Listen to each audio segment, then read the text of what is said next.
Hi, my name is Anita. I'm a psychiatric mental health nurse practitioner.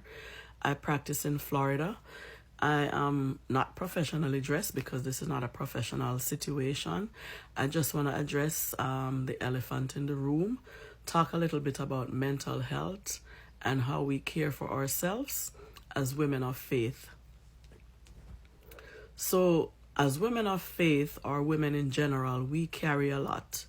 We sometimes they say the men are the head of the household, but the women actually holds the family together because the women do so much.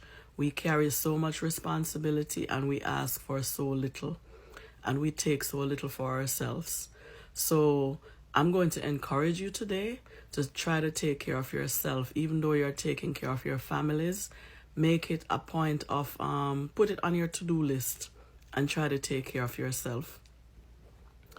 So you hear a lot of people talking about mental health, but mental health is not just when you're in a crisis or when you get a diagnosis.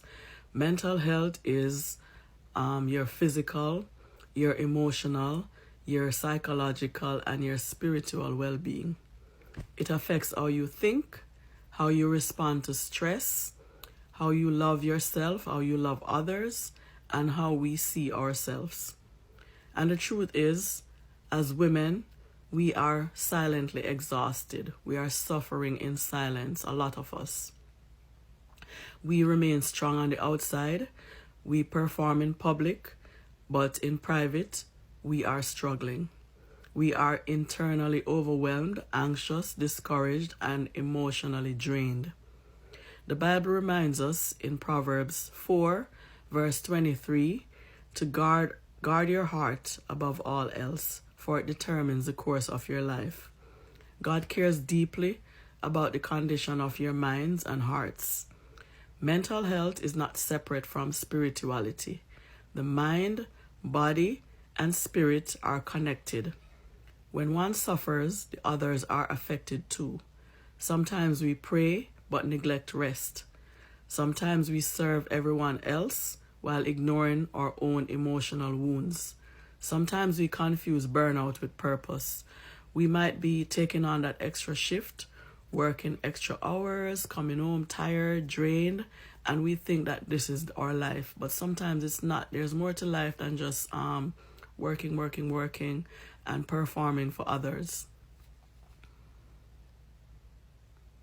Even the prophet Elijah, after a great spiritual victory, he became overwhelmed, fearful, and exhausted. And what did God let him do first? He let him rest. He fed him. He restored him gently before speaking direction into his life. That reminds us that caring for ourselves is not a weakness. It's not selfish. Self-care is not selfish. Taking that time, that 5 or 10 minutes to take care of yourself, to have a you day where the only thing you do is cater to yourself. Get up in the morning late, maybe get your nails done, get your hair done, go for a walk, pray, meditate. Those are things that you can do for yourself without anybody being involved.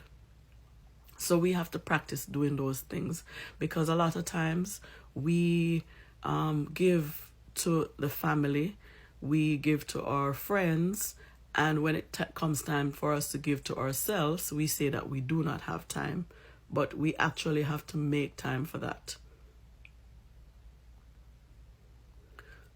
So how do we maintain mental health as women of faith? First, we must learn to rest without feeling guilty. Rest is not laziness. Rest is biblical. Jesus himself stepped away to pray and to recharge. Second, we must watch our thoughts. Philippians 4 verse 8 tells us to think on things that are true, lovely, pure, and praiseworthy. What we repeatedly think about shapes how we feel, how we live, and how we interact with people. Third, we need community. We need support persons. Whether it's a church or support groups or a group of friends, You need support because no one is an island, so we don't exist alone. Healing often happens in safe spaces where you feel seen and heard, where you don't feel like you have to carry everything alone. Fourth, take care of your physical health too. Take care of your physical health too. Sleep, movement, hydration, nutrition, and spending time outdoors all impact our mental wellness.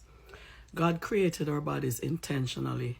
And finally, give yourself some grace. Not every season will feel easy. Some days, survival is the victory. But God's presence remains constant even on difficult days. Ladies, it's okay to seek help. It's okay to rest. It's okay to say I'm not okay, because faith and mental wellness can coexist.